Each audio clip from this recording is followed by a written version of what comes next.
the meet and greet. Meet and greet. It's time for the meet and greet. Meet and greet. Proceed to the meet and greet. Hello viewers, this is Asavari's meeting show with Aaron Spring. It's summer, but we still have spring.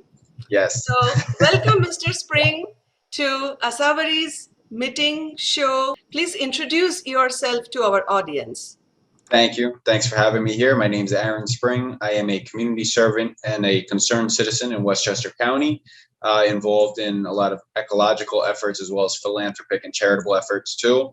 And happy to be here to talk issues in politics and try to give logical solutions to complex problems. So happy to be here. Awesome, fantastic. So Aaron, the first topic of discussion is Boris Johnson's resignation. So he was caught up in the parliamentary expenses scandal and accused of excessive personal spending.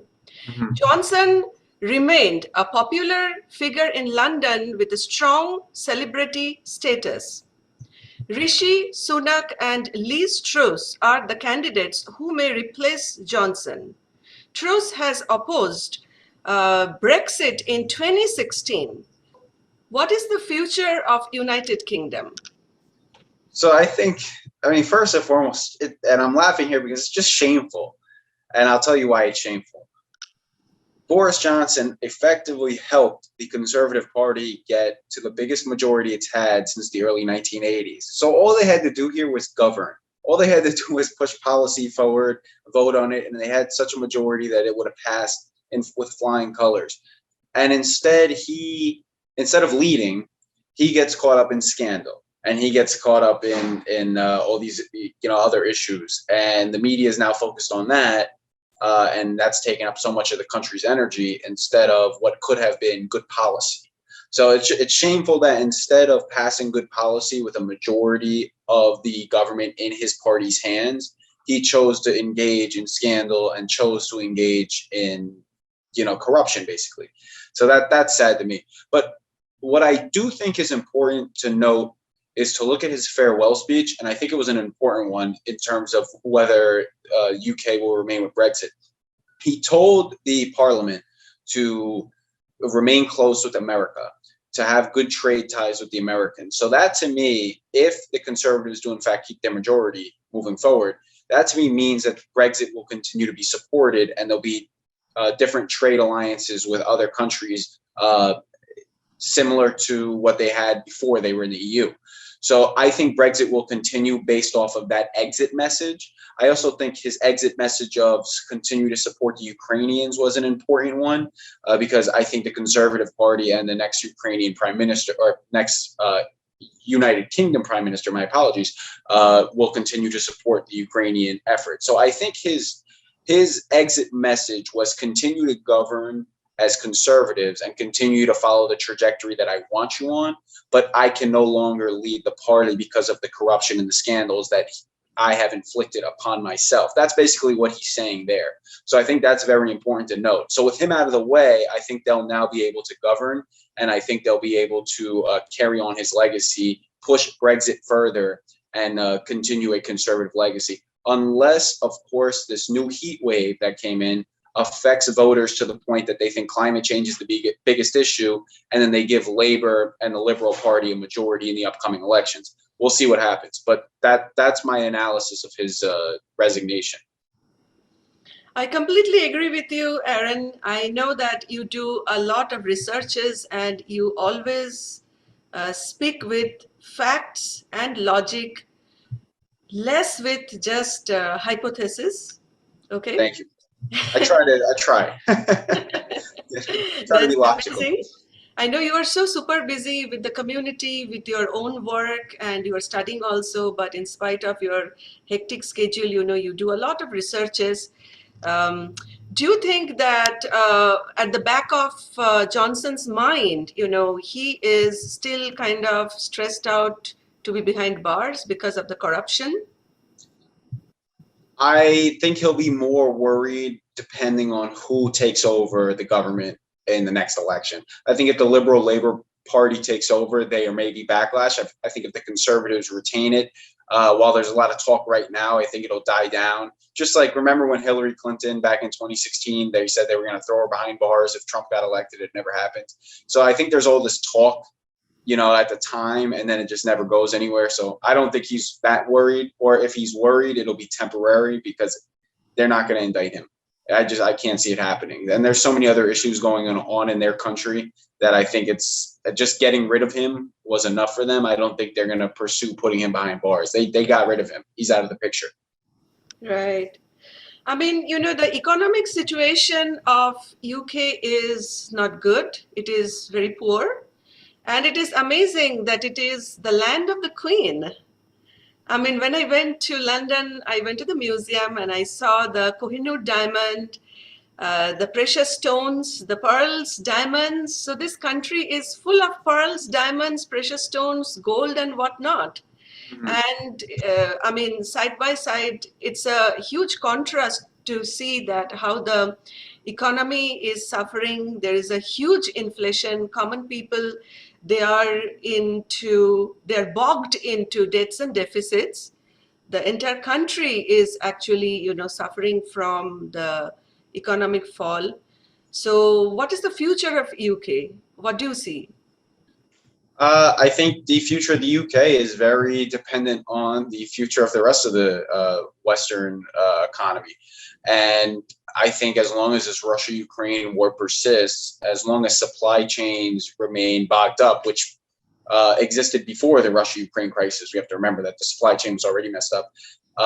If we can't fill the labor voids that we need to fill, I don't think it's going to bounce back anytime soon. So I think just like the U.S. economy, I think it's going to take a while for the UK economy to rebound. We also have to remember their economy was completely shifted, or is beginning to shift now that if they pursue Brexit properly and they go entirely into their own trading block, if you will, with themselves, that is, and the rest of the world, their economy is going to shift even further. So there's going to be jobs lost because they left the EU. There's going to be jobs gained because they left the EU. So I guess the question is, will there be more of a boost in manufacturing now in England? I think so, especially in the mid-2020s. In the short term, I think their economy will bounce back when the US and the rest of the Western economies bounce back. And again, that is going to be based off the Russia-Ukraine situation, the continued crisis with inflation, the supply chain issues that continue to persist, whether China invades Taiwan. I mean, there's so many global issues going on. What's going on in Sri Lanka? Now you have, even more issues going on with starvation in Africa. So I think the world economy and all these disasters are causing a lot of instability and causing a lot of uncertainty regarding the economy, regarding markets, and that's also throwing a wrench into the system. So I think we need a little more peace, a little more stability, and with that, there'll be a lot less panic in the markets. When there's a lot less panic in the markets, investors will put more money in. Then I think the economy start to rebound a little bit. So I don't know. It could be a year, it could be 2 years, it could be 6 months. But I think no economy is going to bounce back unless all economies are bouncing back. I completely agree with you because tranquility and stability, they're connected to each other. Where Yes. there is peace, there is prosperity. Absolutely. So Absolutely. thank you. Our next topic of discussion is Mr. Biden's recent controversial visit to Saudi Arabia. Mhm. So Mr. Biden failed to impress MBS and returned with empty hands. The fist bump didn't create any spark. So how do you see this visit, and how could Mr. Biden make this trip more fruitful and successful? Also, do you think that Saudi Arabia will boost up the oil supply? So I think the best way to make this trip fruitful and thoughtful would have been to tell the pilot driving Joe Biden to turn the plane around and go to Texas instead of going to Saudi Arabia. And here's why. Why are we going and begging for oil from a country that has committed human rights abuses when we have all the oil here in the United States, in Texas, that we can drill on our own accord without having to kowtow to regimes throughout the world like Venezuela and Iran, and to corrupt organizations that have committed human rights abuses in Saudi Arabia? It doesn't make sense to me. So that's what I would have done. In order to make the trip the best trip possible, the trip should never have happened. It should have been to Texas and Oklahoma and not to the Middle East. That's where the trip should have been. So I don't understand how LGBTQ groups are standing by Joe Biden when he's now made this trip to a country that has made abuses toward the LGBTQ community. They should be calling him out for that. I also think that they should be called out for their other atrocities against females, against reporters, against people who have criticized the crown. So, I mean, just 4 months ago, 81 people were executed in a mass execution, and most of those were trumped up charges that were just completely phony. So why are we dealing with a country like this? It doesn't make sense morally. Economically, it makes no sense when we have the oil in this country to fuel our needs and we're not using it, and we can safely extract it. It's kind of a slap in the face also, because, again, we're working with these countries that are committing human rights abuses while we're here at home talking about that America is a oppressive country. Meanwhile, we're the freest country on the earth, and we are working. I mean, now we're working with these countries that are committing human rights abuses. It doesn't make sense to me. So we're hypocritical in that sense too. And the oil supply, I don't see, it's not going to increase. I can't see it happening. And I think we're in for a long run with these above $4 a gallon prices, unless we start to drill domestically. So I hope that answered your questions in short, but this is I guess a multifaceted answer to a long question. Right. I have something to say, regarding MBS. The thing is that it is the land of the Islamic pilgrimage, Mecca and Medina. It's a very holy land. Sure. So I don't know, in a holy land, in a highly religious land, how come, somebody execute by beheading and by stoning and torturing, chopping off the limbs, all these tortures, that has been committed for decades and for centuries, which is very unfortunate, because all religion teaches and preaches peace and prosperity. No religion teaches violence. And my other thing that I want to say and want you to say is that Jared Kushner, the son-in-law of our ex-president, Mr. Trump, used to be, is still probably a very good and close friend of MBS. So do you think that Jared Kushner did anything different, like when he was, when his father-in-law was in power? So that's in a Saudi-USA relationship? What do you think, being in a So I think it's Republican different. Party? I think being an advisor to the president is different than being the president. I think it sends a very strong message when the president of the United States is going to Saudi Arabia to beg for oil. I think that sends a very strong message. It shows that we're weak. I think sending an advisor to a president at the time to talk about deals, and I believe what you're referring to are either arms deals or trade deals with other countries, correct? So I think sending an advisor to negotiate is a lot different than sending an advisor to negotiate trade deals. In my opinion, is a lot different than sending a president to beg for oil. It's two very different messages. So, but again, the fact that they're doing business with Saudi Arabia is very concerning. And until the human rights abuses are addressed, I don't think we should be doing business with them at all. So I think it's different in the sense of what message we're sending, but overall, you're right in terms of the underlying root of doing business with Saudi Arabia. That should not be the goal. That should be avoided unless the human rights abuses are corrected. But I also think the way that they went about doing their business were two different things, apples and oranges, if you will, that fell under the same roof. So I think that answers your question. Well, talking about apples and oranges, I'm just trying to say the inner meaning of it. We strongly still feel that Saudi Arabia is our good ally, our old ally, our strongest ally, our friend, whom we can negotiate as far the Middle East is concerned. Sure, but they can fix things. I mean, again, no human rights abuses, and you're free to do business with them. But as long as there's human rights abuses, there should not be business. There should not have business being done, or we should not be conducting business with them.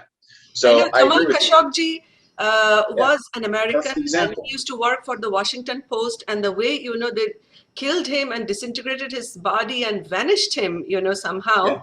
by putting his dead body in some kind of chemicals. It's a shame. It is Yep. a huge tragedy, and I think that we should have actually strongly reacted against this because it is the severe human rights violation.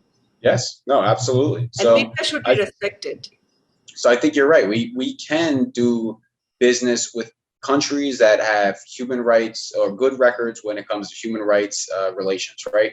So nobody's saying that we can't do business with them. What we're saying is that we can't do business with them until the human rights abuses are corrected and stopped.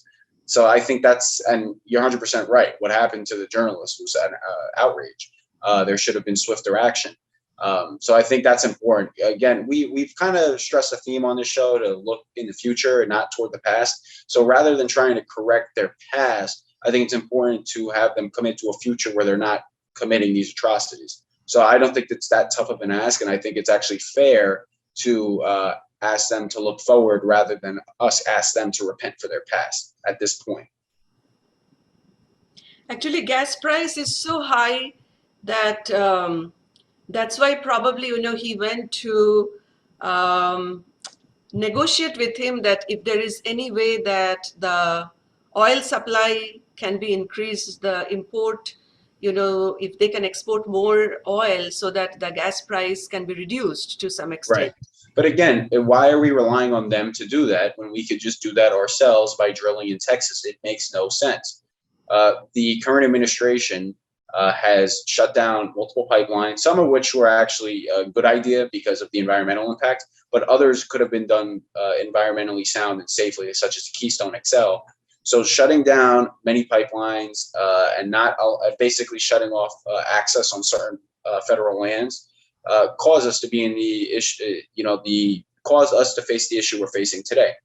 So I think there needs to be a balance between protecting federal land and also drilling oil that needs to meet the needs of our energy demands for now, because eventually we're going to go renewable. And I think we need a healthy mix of renewable with natural gas and oil for now. But until we get to fully renewable, we have got to drill here, and we've got to try to control the price by increasing our output rather than relying on countries that, one, have committed human rights atrocities, and two, not in the case of Saudi Arabia, but in the case of Iran and Venezuela, have worked strongly with the Russians and the Chinese against American interests. So I think that's very important to note there. Right. So let's talk a little bit about the heat wave, because we are doing a lot of heated discussion. It's hot outside. No, this is good discussion. It's not heated discussion. This is good discussion. Whenever I talk about Saudi Arabia, I feel the yeah. I feel the desert heat, as per the temperament, as per the sentiment, as per the emotion, and also the climate. Oh my God. But it's good conversation. It really is, But yeah. It is hot outside. Oh my God, it's really hot, So climate change. So I know that that's your favorite topic. That's my favorite topic. And everybody is talking about climate change, fossil fuel, and global warming. Okay. So global warming is indeed alarming. Okay. So climate change makes heat waves hotter and more frequent. Greenhouse gas emissions from human activities have heated the planet by about 1.2 Celsius since pre-industrial times. So in your opinion, Mr. Spring, although it is summer, So I know that you have a very innovative, ideas. So how can this global warming issue be controlled? So first and foremost, one, we have got to plant 1 trillion trees, and there's already a lot of initiatives to do this. I think there's actually one called the Trillion Tree Initiative, if I'm not mistaken. So I think planting trees is very key. The more trees we plant, and there's scientific evidence of this, the more carbon they'll absorb, and the more oxygen they'll produce, and this will prevent some of the overheating of the planet. Is it the end-all solution? Absolutely not. We have to take other drastic steps, but I think this is an important start just to plant trees. And you already see, like in Africa, there's the Great Green Wall Initiative, and they're trying to plant, I believe it's 1 or 2 billion trees throughout Western Africa, all the way basically to the coast, actually, from Western Africa to Eastern Africa, and plant billions of new trees so that they can stop desertification and provide more shade and absorb some of the carbon, and also provide more habitat for some of the endangered species. So I think that's where we need to start. Let's talk about endangered species for a second. The monarch butterfly was just listed as endangered yesterday. So what I'm going to go do is I'm going to go plant milkweed now in my garden so that I can help their species, because that's where the monarch butterfly have their eggs, their larvae in milkweed. So if we can get more milkweed out there, we can help save the monarch butterfly. I'm giving you that example just as a small example of how we can help endangered species, which, if you think about it, in a way is helping to fight climate change, because they're endangered because of the climate getting warmer. So that's one way. So two ways actually. One, help endangered species. Two, plant trees. Three, I think we need to use a lot less energy. We have got to switch to renewables as best we can. If you could afford solar, please go solar. There's plenty of tax incentives out there. We can have a healthy mix, as I said in an earlier segment, between, for right now, fossil fuels and renewable energy until we perfect renewable energy. So eventually we'll wean off of the fossil fuels. So that's key too. And we should also be very conscious in our shopping. We should be shopping from local, family-owned farms, farmers markets if you can. I know it's a little more expensive, but it's worth it for the planet. We should also be trying to shop less with the factory farms that are causing a lot of the methane to be released into the air that's warming our planet. We should be, like I said, planting different fauna or flora rather, and supporting local fauna, if I may correct myself. So there's a lot of little things we can do. Overall, structurally, I think we can also buy more things made in America, because then less things have to be shipped from overseas, and that'll cut down our carbon footprint. There's a lot of things we can do to fight climate change individually. And I think that's the key, is if we have enough individuals fighting it. I don't trust government to fight it. I really don't. I think some of their initiatives are good, but I think corruption and greed get in the way. But if we have billions of individuals on this earth living green, sustainable lifestyles, I think the planet will be saved. Just my opinion. And so what is your opinion about the organic fruits and vegetables? Yeah, I mean, I think everybody should be eating organic fruits and vegetables. I think pesticides should be banned. I mean, I don't understand how we still allow pesticides to be sprayed in our town. I'm in Ossining. I know you're in a lower part of Westchester. And I mean, you see some of your neighbors use pesticides, right? Why do we allow that? So then our dogs walk on their lawn sometimes when we walk on the dog. Or think about, like, squirrels are running by their lawn and then running onto my lawn and spreading pesticides on my lawn. Why do we still allow pesticides to be used in this country? It doesn't make sense to me. Other countries, such as China and Brazil, are using, I believe it's Brazil is using 17, or we're using 17 pesticides in this country that Brazil has banned on our farming products. And we're using 11 pesticides in this country that China has banned on its products. So why are we using it on our products? It doesn't make sense. So that's the best way to answer your question is yes, we need organic fruits and vegetables. We need them without the pesticides, or natural pesticides and herbicides if we can possibly get them. If we can do that, I think that'll also not only help with climate change, but it'll make people live longer. It'll make people healthier. So many people died from COVID, but many people died from COVID because they were diabetic, they were obese, they were overweight, they had blanking on the word, hypertension, if you will. Yeah, obesity is one of the main issue of our country, to control the weight. So weight loss and exercise, eating food. Organically, eating organically and eating free range meat is a good way to prevent good lifestyle and healthy living. Yeah, exactly. I completely agree with you. These days, I'm eating less meat. And even if I'm eating meat, then I'm trying to eat lean cut or white meat, not red meat, Yeah. because of the cholesterol issue. And also, I'm trying to eat organic fruits and vegetables, no cheesy, greasy food, no fast Yeah. food, or less fast food, just when I have to, when I'm traveling and I have no other choice, then, Mhm. you know, Yeah, I do. I don't do any fast food actually. I only do a small business because I don't eat McDonald's. I don't eat Burger King. None of that. KFC, No, none of that. Taco. Absolutely not. Nope, not happening. But I do. I'm very conscious, like you are. I used to eat a lot of steak, a lot of hamburgers. I'm down to maybe one a month for steak and hamburger. I haven't had in 6 to 8 months. So when I do eat meat, it's free range chicken, or I go and I catch trout in my stream on my property.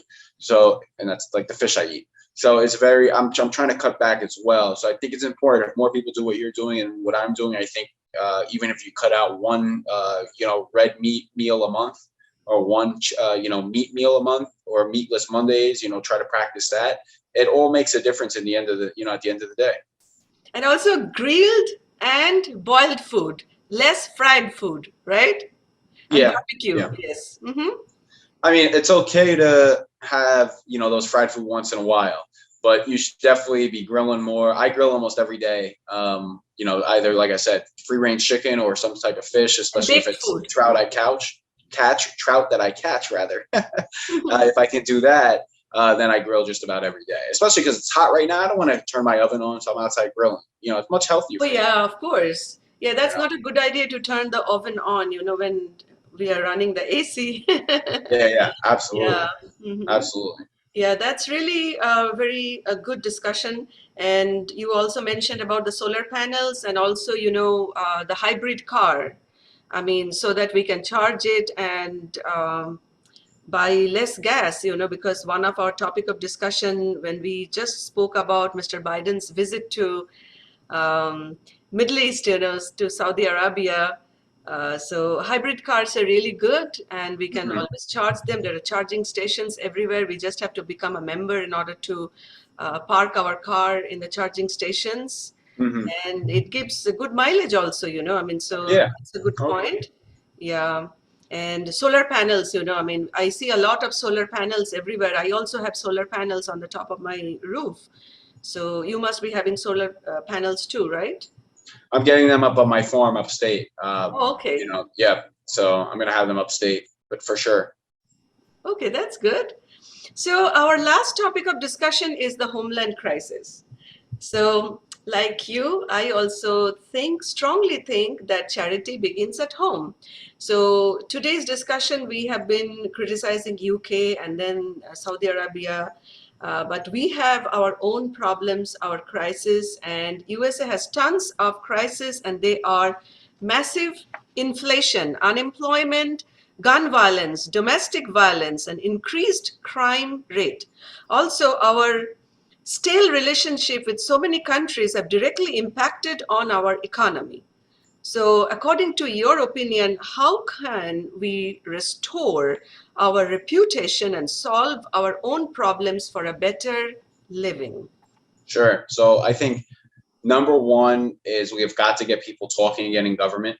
I think that's key. Right now, the Republicans and Democrats, if you go on either the New York Times, Wall Street Journal, Political, any of the main websites right now, you're going to see stuff about abortion. You're going to see stuff about January 6th. You're going to see stuff about Hunter Biden and the feds.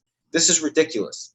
Why are we focusing on all these fringe issues and how to get the other side and how to have Republicans get Democrats and Democrats get Republicans and make them look bad? It doesn't make sense. Got to come together and we've got to start talking.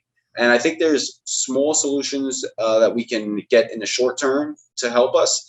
One, I think we can cut government spending. I mean, that right off the bat, we can start by having all the departments meet, having including Congress, that is, but having Congress meet and saying where can we shed 5% or 2% or 3% of the budget. Remember, last month our deficit actually fell in terms of deficit spending, not how much we owe, but deficit spending. So clearly, Congress is starting to put the lid on some of their spending. So I think if they can meet and talk and do a better job of putting the lid on some of their spending, that helps with inflation. That helps with the economics, right? But I think that's the key: is they've got to meet, they've got to talk. We cannot continue to play these games of making people look bad. I know it's a midterm year, and the midterms are in 4 months or 3 months, and the voters are heading to the polls and likely giving the Republican Party majority. But we have got to stop denying, incumbents victories at the policy station so that we can win their seats in November. What I mean by that is stop holding up legislation because it'll make this person look good. Because if that person looks good, then they'll win their seat in November. Well, we don't want them to win their seat in November. We want to win their seat, so we're going to hold it up. It doesn't make sense. We should talk about real issues, not that's try what I'm to talking camouflage the real Exactly. issues and escape. Escapism is not going to bring any solution. No, we're focusing on the stupidest topics I can think of. I don't care about Hunter Biden and his federal probe. I don't care about January 6th at this point until the DOJ weighs in on it. I don't care. Completely irrelevant and pointless. Yeah, there's no point to me seeing all this stuff. If there's an indictment on either end, I'll see the indictment. But I don't need to see hours of news coverage and Congress people talking about it when we're $31 trillion in debt, inflation's over 9%. And even though unemployment is low, people can't, wages are not keeping up with the inflation rate. So we're going into more debt because we can't afford, the new costs of things. And the cities are all overrun with crime now. I mean, did you know Sacramento? It's about 500,000 people or so, or it might be 400,000. It's now has more homeless people than San Francisco, which has almost 800,000 people. That's how bad it's getting in these major cities. The homeless are taking over. There's no treatment. We're not, doing justice by giving people proper mental health treatment. We're letting people, commit crime left and right, letting people go because of no bail policy.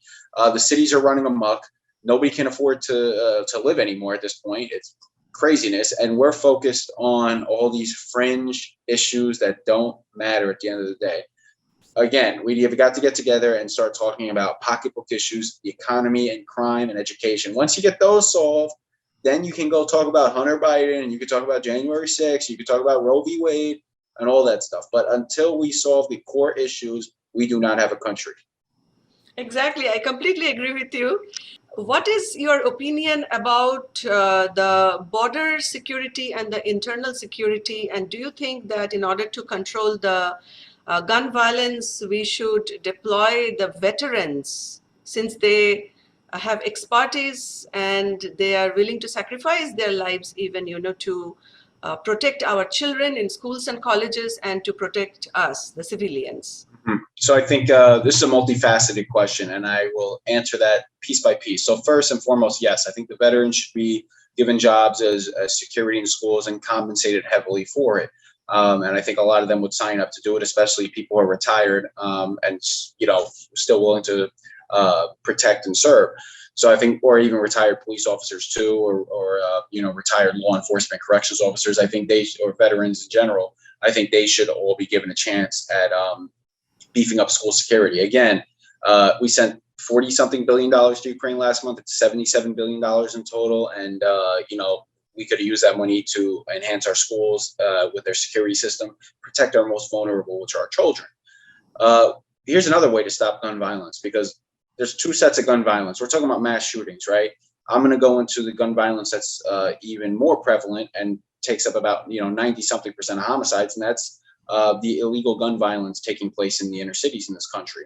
So how do we stop that? We've got to shut down the border. And here's why: because drugs and guns are flocking through the border into the inner cities. The cartels are running the border. There's human trafficking, and they are empowering gangsters in Chicago and St. Louis and Philadelphia and all these places to sell the drugs that they're manufacturing in Mexican labs, many of which contain Chinese fentanyl.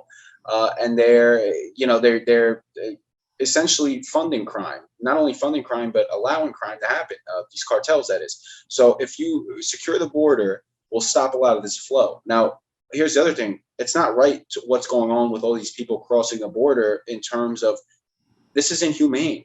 We're forcing people to cross thousands of miles to get a better opportunity. We should just give them the opportunity, but you need to sign up, be put on a list, and somehow be flown over instead of giving thousands of dollars to a coyote who could, sexually abuse you and God knows what else happened to you while you're on the way up here through inhumane conditions, through dangerous conditions, just to get here and be, thrown into a facility or just let out into a city where you don't even speak any English.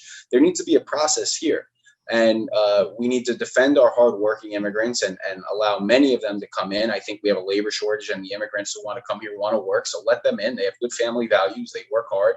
99% of them are great people, good people. And then we can stop that 1% who are bad people. We can stop the 1% who are smuggling drugs into the country, or smuggling, humans into the country against their will, who are providing the illegal handguns and providing a lot of the illegal guns to the gangs in the inner cities. We can stop that if we secure the border and allow the 99% of the people who are good people to come in. You go on a 7 to 10 year path, and eventually you get citizenship. I think that's the right thing to do. So we can tackle gun violence in two ways. We can equip our veterans to protect our most vulnerable, and we can secure our border and allow the good people trying to get in a Kevin, humane. can we completely seal the border? We cannot completely seal the border. No, we can't completely seal the border, and here's why. There's multiple reasons. One, it's physically very hard to do. Two, I am against the ecological and environmental impact that border will have. Then species can't get from Mexico to Texas, so you can't have that, especially certain coyotes and other species that are more migratory down there. You can't have a physical wall, but you can have cybersecurity. You can have more border agents. You can have policies in place like the Remain in Mexico policy that worked, by the way, to secure the border. So you don't need a physical barrier, but you need because the other thing is, if you build a wall, the cartels have enough money that they could just dig under the wall. It's not that hard to do.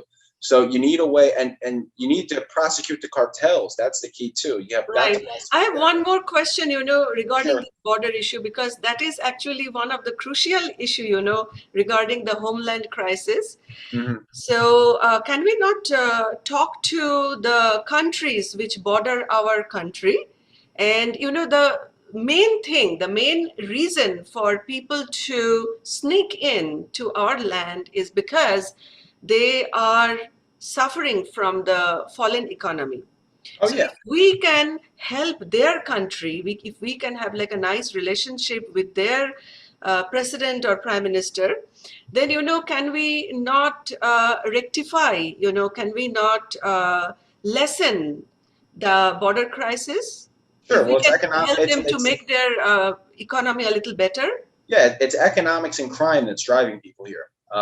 One, we've got to shut down these violent street gangs and these cartels. That's the key. You shut those down, people feel safe. They're less likely to flee. I was talking to somebody the other day who came here because their cousin was shot and they feared for their life. So they came here. I talk to immigrants every day. They're hardworking people. They're great people. I feel for them. And that kind of story just goes to tell you that people are coming here because they want to feel safe. And if they want to feel safe, that means we need to tackle, quality of life issues in those countries. After that, I also think once you have safe and stable countries, then you attack the economy, right?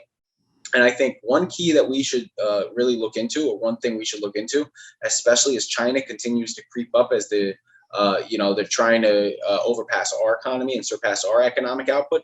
We should have more manufacturing being done in Latin American countries, and we should be providing jobs down there, and we should be buying from them instead of buying from the Chinese. We have got to blunt the Chinese and their economic output, and we have got to strengthen our economic ties with our own region. And if we have more manufacturing done here and more ecological and environmental standards being followed through manufacturing in the Western Hemisphere, I think all of a sudden you see an economic boost and the border crisis solves itself. So, people are coming here because they want to work. They're not coming here for welfare. Exactly, because when I went to Mexico, just like that, I was asking a few people that, why they come to USA. And they said, in their own ways that they come here just for a better life, for a quality life, because their Absolutely. country and, the drugs problem, and also so many different categories of crime that they don't want their children to grow up in that kind of difficult environment. So they think that if they come, then, it may make a difference. So that's why, we raise, because these are all the real issues. This is not any Hunter Biden or any kind of. These are the real issues. These are the real issues, and I strongly feel that, a Democrat and the Democrats and the Republicans and all other parties, they should sit in a table and discuss and solve these issues. It's not that, okay, I mean, we are best, we are better than you, and our party agenda principle, we have much better ideology. We should stop fighting, these internal issues. We should keep it aside and see the broader issues and try to solve these crises, the Homeland Crisis, in the best possible way. Right? Absolutely. Absolutely. I 100% agree with you. Thank you so much once again. My pleasure. My pleasure. So, as a closing statement, what is your closing statement about the overall discussion from today's? So here's my closing statement. Stay positive and keep up hope. Okay. We're going through tumultuous times right now between climate change, uncertainty with the economy, craziness in Russia, Ukraine, and China, Taiwan, and all these other issues. Stay positive, do some good, and be a good person. Plant some milkweed for the butterflies. Go and, help out a local animal shelter. Go clean your streets once a week or something. Do the right thing, because the news is not giving us the positivity. And even though we're focused on the negative right now, we've got to be focused on bringing a positive to the future. So that's my closing message. That's awesome. Thank you so much, Aaron, for your valuable time that you always give to Asavari as a gift of knowledge and love. And I more than appreciate you. So I'm going to see you again next month. And thank you once again for all the positive and optimistic thoughts that you have shared with Asavari. Thank you. I appreciate it. Thank you. God bless you. God bless you. Meet and grace. Proceed to the meet and